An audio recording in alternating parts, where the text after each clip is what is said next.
When you're working with a Google form, there's actually quite a few ways that you can create one. So I'm going to quickly look at 4 different ways that you can launch a brand new form. So when I'm looking here at, say, just Google, and I want to get in here and I want to start creating my form right away, the first thing I'm going to notice, of course, is I do have the little cluster of squares in the corner here that gets me access to all my different Google apps. Well, one of them, of course, is a direct connection right to Forms.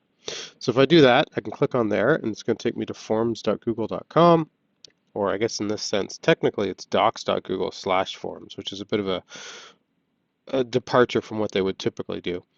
But it still takes me to a Forms homepage, and I can go ahead and just start launching forms right from there. So I would go with one of their templates possibly. I can even pop open the template gallery here and scroll down and find something that's going to work, or I can just start blank. Of course, I can click on that. I can start a blank quiz. I can click into here and just give it whatever title I want. And by clicking up on the left, usually that'll just update for you. There we go. Give it a description and start adding some questions to it. So there's the first way, go right to forms. The next way starts with Classroom. So if I'm in Classroom, I can jump into any one of my classrooms here.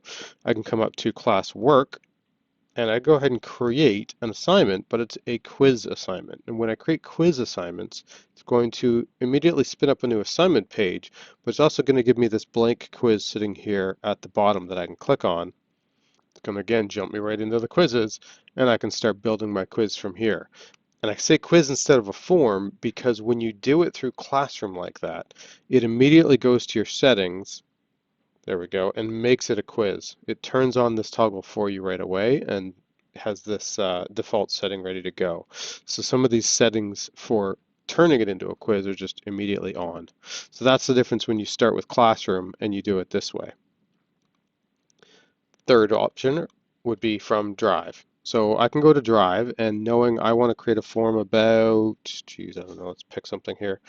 Um, I don't know. Well, Google Forms is a bad idea. Here, Lumio. Maybe I'm going to do a form. I'm going to ask a bunch of questions about Lumio.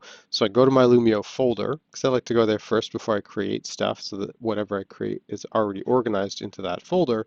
I can click on New and I go to Google Forms. And of course, it's going to again spin up a brand new blank untitled form for me in this case. With that, I could go to settings and turn into a quiz if I needed to. But in this case, that form is created and it's going to exist right in that Lumio folder already, since that's where I was when I hit New.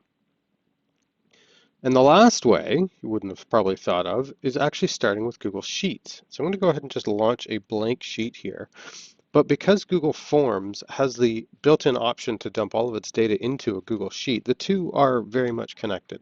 And so much so that you can actually come into a new sheet where you've got some maybe other data already going, and now you want to add a form and start collecting some additional data from the public.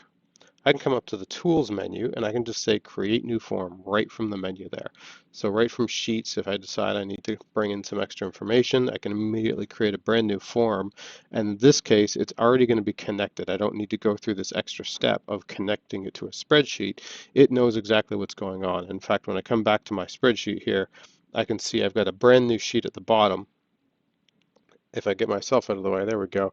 A brand new sheet at the bottom here where I've got create form, or sorry, form responses 1 already there, and that little orange icon to let me know that it's going to be connected to a form. So that way it's ready to roll as soon as I start. So there's 4 ways you can go ahead and create a brand new form for yourself from different places within Google and immediately start using it.